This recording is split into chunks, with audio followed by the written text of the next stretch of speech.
is security. It is NRM in government, and really there is no threat to them now. So I don't see any people who should be arrested during the electoral season. So it's quite a confusing thing.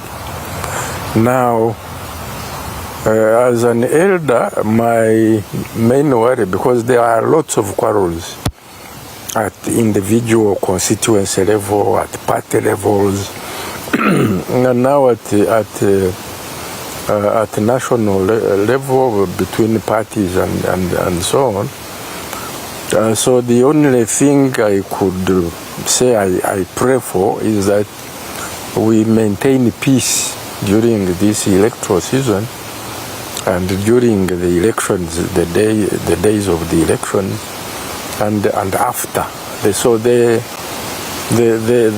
main ingredient which one looks for now is peace and stability, that we maintain peace and stability.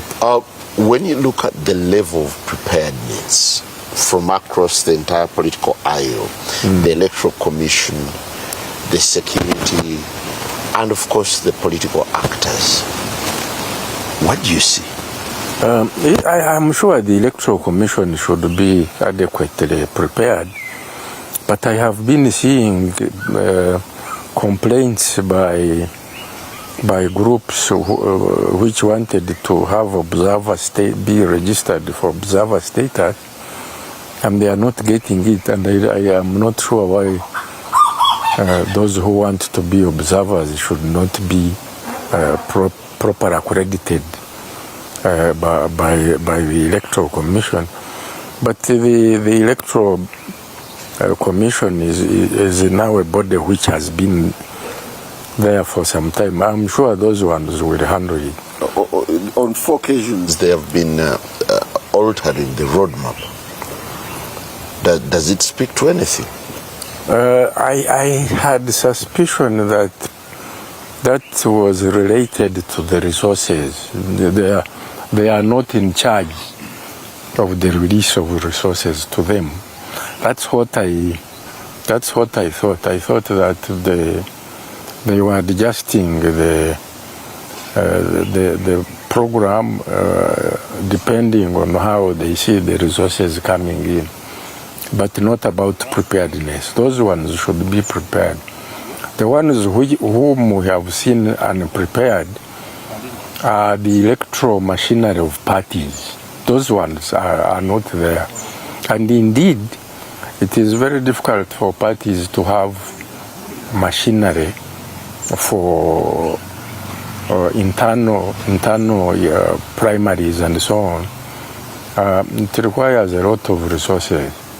And if we had we could amend the law to have parties access the facilities of the Electoral Commission and pay for them if they have the resources. Because the Electoral Commission can actually organize primaries in the various political parties, but the parties would have to have enough resources to pay for the services of the Electoral Commission. Ruzindana, everything seems to be mired in what I would call confusion. On one part, the opposition has failed to put their act together. Everyone seems to be going their way, save for the recent announcement from PFF that they are contemplating a united force. Do you find it viable in the first place? It is now too late to have a united force. They would have done that much earlier. It is clear they have not been able to raise a presidential candidate, and that one is okay. But for example, having arrangements with NUP is very unlikely, because a lot of dissatisfied NUP people who failed to get selected as candidates have run there, and they have been adopted as candidates and as some of them as senior officials. So I don't see them having any serious arrangement. But even if they did, it's too late now to make any difference in their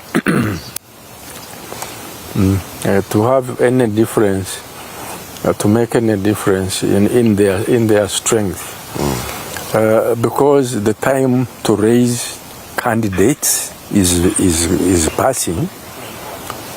They needed to raise candidates for all the available electoral position.